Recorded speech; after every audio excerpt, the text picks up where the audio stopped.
দেখো fraction tricks দিয়েছে, কি আছে 1/2 + 1/4 এরকম পরপর অনেকগুলো দিয়ে দিয়েছে। তো একটা শর্টকাট ট্রিক্স হিসেবে এগুলো সলভ করব।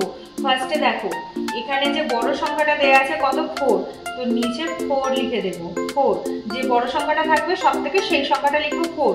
তারপরে উপরে কি লিখবো, যে সংখ্যাটা হয়েছে বড় তার থেকে এক ঘর কম নেব। তাহলে কত হচ্ছে 4 হয়েছে, তার থেকে এক ঘর কম করলে কত হবে 3 হয়ে যাবে। তাহলে आंसर হয়ে গেল 3/4। সেম ভাবে পরেরটা দেখো, এখানে সবথেকে বড় সংখ্যা কোনটা দেখো 8 আছে বা 8, তাহলে 8টাকে নিচে লিখে নেব। তাহলে উপরে কত হবে, যেটা লিখেছি তার থেকে এক ঘর কম করতে বলেছি, তার মানে 8 - 1, তাহলে এখানে হয়ে যাচ্ছে কিন্তু 7।